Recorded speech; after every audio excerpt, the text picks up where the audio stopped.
Australia is locking up innocent people. No trial, no charges, no way out. Imagine fleeing war, persecution or torture, risking everything for a chance at safety, only to be kidnapped, dumped on a remote island and locked away indefinitely. That's exactly what's happening under Australia's offshore detention policy. This isn't about border security. This is about politics, power and cruelty. People have died. Children have suffered. Suicides, abuse, medical neglect, it's all been hidden from the public. Today we're exposing the brutal truth. Why does Australia spend billions to keep asylum seekers in hellish detention centres? Why has the government ignored international outrage and human rights violations? And most importantly, can this system ever be stopped? Stay with us, because what you're about to hear will shock you. For years, Australia has built a reputation as the land of the fair go, a democracy, a champion of human rights. But beneath that image lies one of the darkest refugee policies in the world. Thousands of asylum seekers, men, women and children, locked away on remote islands, many for years with no end in sight. The government calls it border protection. They say it's about stopping illegal immigration. But here's the truth. Seeking asylum is not illegal. Most asylum seekers in Australia arrive by plane, not by boat, and yet only boat arrivals are sent to offshore detention, trapped in horrific conditions, often for life. So why is Australia treating these people like criminals? To understand, we need to go back to the moment this brutal policy was born. This isn't new. Australia has a long history of fear-based immigration policies. Remember the White Australia policy? For decades, Australia only accepted white migrants, deliberately shutting out people from Asia, the Middle East and Africa. That changed in the 1970s, but a new fear took over, the fear of refugees. In the 1980s and 90s, small numbers of asylum seekers began arriving by boat, mostly from Vietnam, Afghanistan and Sri Lanka. At first, Australia processed them onshore. They were detained but allowed to apply for asylum. But then the politics changed. In 2001, Prime Minister John Howard gave a now infamous speech, "We will decide who comes to this country and the circumstances in which they come." That moment changed everything. Howard launched the Pacific Solution, the policy that sent asylum seekers to offshore detention centres instead of processing them in Australia. The goal? Deterrence. The message? If you come by boat, you will suffer. This policy has been continued, expanded and reinforced by every government since. The first offshore detention centres were built on Nauru and Manus Island. At first, the Australian public didn't know what was happening inside these camps. The government blocked journalists, banned media access and covered up reports. But then, the truth started leaking out. Inside these detention centres, refugees faced overcrowded, boiling hot tents, severe water shortages, no schooling for children, beating, sexual assault and abuse. Reports quickly emerged of guards mistreating detainees, medical care being denied and suicides increasing. By 2013, Australia's refugee policy had become even harsher. That's when Prime Minister Kevin Rudd made an announcement. From now on, any asylum seeker who arrives by boat will never be settled in Australia. They would be sent to Nauru or Manus Island indefinitely. This was the moment Australia crossed the line. Offshore detention went from a temporary measure to a permanent, deliberately cruel system. What's life like inside offshore detention? It's worse than prison. Imagine spending years inside a small tent, no air conditioning, no clean water, temperatures reaching over 40 degrees Celsius. No freedom, no future, no idea if you'll ever get out. Thousands of asylum seekers have lived this nightmare. Let's talk about Reza Barati, one of the first asylum seekers killed in offshore detention. Reza was a 23-year-old Iranian asylum seeker who was sent to Manus Island in 2013. 1 year later, during a riot inside the detention centre, he was brutally beaten to death. Witnesses say guards stomped on his head repeatedly until he died. His killers? Barely punished. And Reza wasn't the only one. Hamid Shamshiripur, an Iranian asylum seeker found hanging from a tree in 2017. Fazel Chegeni, another detainee who died under mysterious circumstances. Countless suicide attempts by children as young as 10. and yet the Australian government refused to act. So, if offshore detention is this horrific, why does the Australian government keep defending it? Simple. Politics.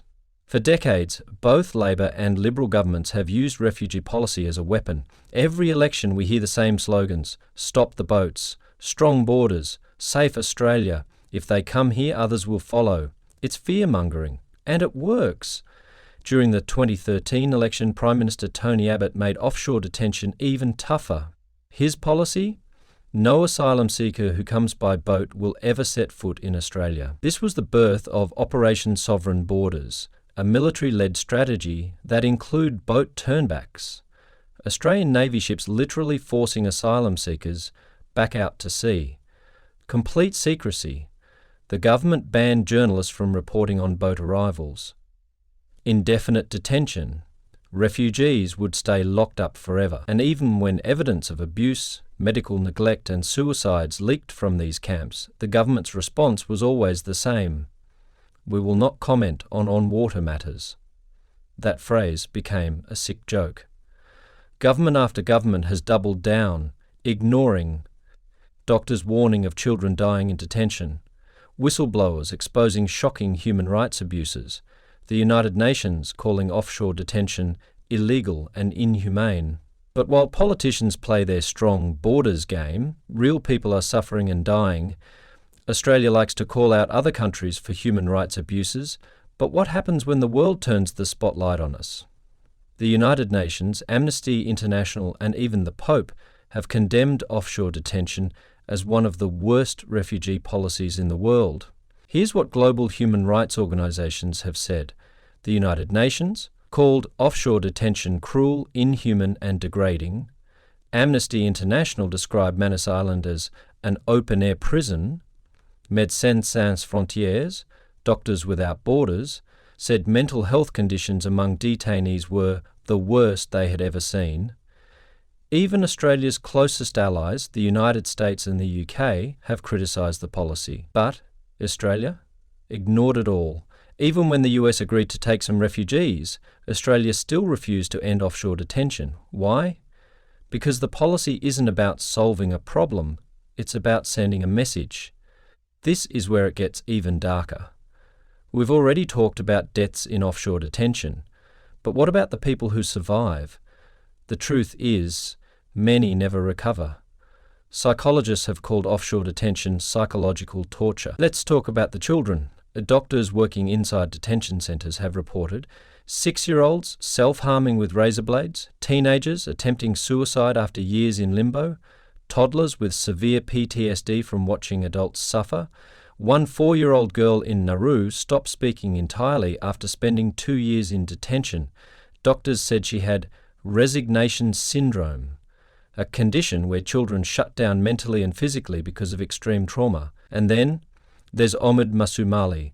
Omid was a 23-year-old refugee detained on Nauru. In 2016, during a visit from United Nations officials, he stood up, poured petrol over his body and set himself on fire. His last words? "This is how tired we are. This is how exhausted we are." He died in agony. Because medical help took over 24 hours to arrive. And yet, Australia kept pretending nothing was wrong. Despite the government's secrecy, people inside Australia have fought back. Doctors and nurses risked their careers to expose medical neglect in detention centres. Whistleblowers from inside the camps smuggled out footage of abuse and suffering. Thousands of Australians have marched in protests, demanding an end to offshore detention. Even the High Court of Australia has ruled that parts of offshore detention are legally questionable. But the government passed new laws to silence whistleblowers, threatened doctors with jail time if they spoke out, doubled down on secrecy, making it harder to expose abuse. The Australian public is divided. Some believe offshore detention stops deaths at sea. Others believe it's a crime against humanity. So, where do we go from here? In 2019, after intense public pressure, the government closed the Manus Island detention centre. But before you celebrate, here's what they didn't tell you.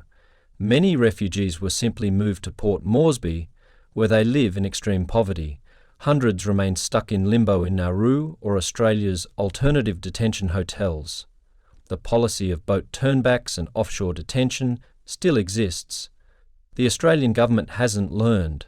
They've simply shifted the suffering out of the public eye. But the refugees? They're still waiting for a future that may never come. So now you know the truth. Offshore detention isn't about border security. It's about politics and cruelty. People have suffered, people have died, and the government has covered it up. Despite international outrage, the system still exists. The question is, what happens next? Some activists believe Australia must end offshore detention completely and create a fair, humane asylum process. Others believe Australia won't change unless the public demands it. One thing is certain, the fight isn't over. So, what do you think? Should offshore detention be abolished? Should Australia be held accountable for human rights abuses? Let us know in the comments. And if you want to see more deep investigations like this, hit subscribe now, because the truth deserves to be heard.